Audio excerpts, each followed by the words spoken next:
Welcome to This Explainer. Today, we're diving into one of the absolute most fascinating mysteries in human history. I mean, think about it. For the vast majority of our time on Earth, we were hunter-gatherers. And then, in just 15,000 years, which evolutionarily speaking is literally the blink of an eye, everything flipped. We went from foraging for wild berries to creating absolute technological improbabilities like airplanes, the internet, and of course, fast food.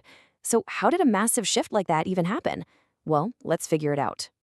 Okay, let's dive into this by looking at a true modern marvel, the 490-calorie double cheeseburger. Take a second to really think about what it takes to get this sandwich into your hands for just a few bucks.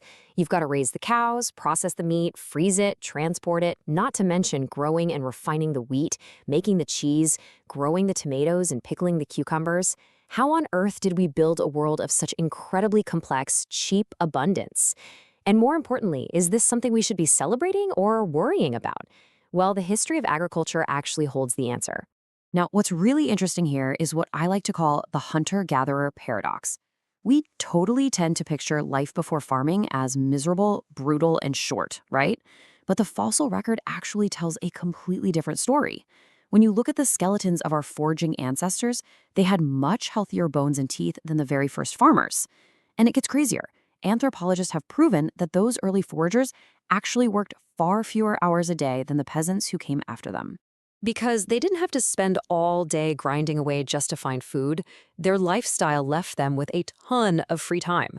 Classic anthropological studies show that hunter-gatherers spent hours and hours on art, making music, storytelling, and, well, intimacy in all its forms. So, making the switch from a life of relative leisure to the absolute grueling labor of farming, that's a massive historical puzzle. Because let's be real, agriculture has some huge drawbacks. It requires incredibly hard, backbreaking physical labor. To feed a growing population, it basically forced humans to radically manipulate their environment. We're talking intense irrigation, controlled flooding, building terraces, and worse, because the work was just so punishing, it often led directly to coercive social orders, where some people literally took control of others just to force them to plow the fields. So the crucial point is this. If early farming was objectively harder, undeniably less healthy, and involved totally grueling labor, why on earth did independent communities all over the globe just decide to give up hunting and gathering? From China to the Americas to the Fertile Crescent, this choice was made independently over and over again. There had to be a major reason. Since we don't exactly have written records from back then, historians basically have to play detective. And we've got a few prime suspects for why this agricultural revolution happened. Some think pure population pressure made farming mandatory, even with the extra work. Others think natural abundance let humans experiment, or that farming grew out of prehistoric fertility rights. Oh, and there's even this wild, fascinating theory that our drive to domesticate grains actually came from a growing prehistoric thirst for alcohol. Cheers to that, right? Other big thinkers looked at it much more simply. Charles Darwin, reflecting a pretty common 19th century vibe, hypothesized that agriculture was honestly just a lucky accident. He figured that some super observant early humans just noticed how seeds sprouted and pragmatically decided to take advantage of it. Simple as that. Section 2, the herding alternative. Why not just domesticate animals? So before we completely solve the farming mystery, let's take a quick look at herding. It gave us meat, milk, wool, and leather, which is awesome, even if it meant migrating constantly. But herding only really worked out in very specific regions for one very big reason. Most animals are absolutely terrible candidates for domestication. It's like the biological Goldilocks rule. Hippos, huge and full of meat, but unfortunately, they really like to eat people. Zebras, way too aggressive and unpredictable. And grizzlies, they just have this unchangeable wild soul that you simply cannot tame.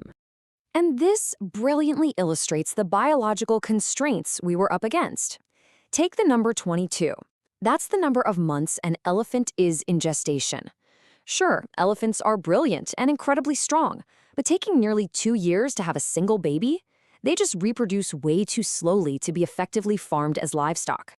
It's kind of a crazy what if, but if elephants had just bred faster and made themselves indispensable to humans the way cows did, they could have literally ruled the world right alongside us. Instead, they failed the ultimate evolutionary test, being quickly and easily useful to humans. This huge lack of domesticable animals in so many parts of the world brings us right back to plant agriculture. Section 3. The snail evidence. Solving the mystery. Okay, so the best clue we have for solving this mystery doesn't actually come from majestic animals. It comes from ancient garbage. Evidence from southern Greece shows the real driver wasn't some grand ideology, but an evolutionary desire for more calories. Over 13,000 years ago, the folks at Franche the Canive weren't plotting a global revolution. They were just selectively breeding giant snails. Why snails? Because they are the perfect low-effort livestock.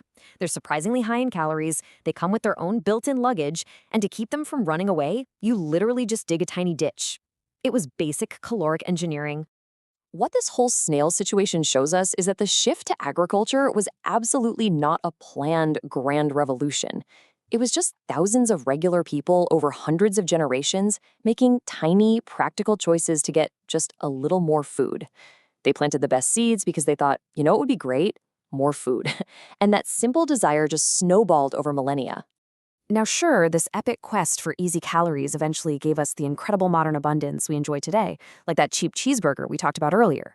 But it came at a massive, massive price. Historians point out that agriculture irreversibly introduced totally complex societal evils: entrenched patriarchy, huge inequality, wars over resources, and massive environmental destruction, right down to drilling for oil just to make modern fertilizer. This steep history gives us a really important lesson. It reminds us that the things we proudly call revolutions in our textbooks are actually agonizingly slow processes. We're talking tens of thousands of years of subtle, totally irrevocable decisions that slowly but permanently change the entire face of a planet. So, as we look at the amazing and honestly sometimes alarming abundance of our modern world, we're left with a pretty dizzying question. Just like those early foragers who decided to plant a few extra seeds or breed slightly larger snails, what small, subtle, irrevocable decisions are we collectively making right now that historians of the future will look back on and call a global revolution? Welcome to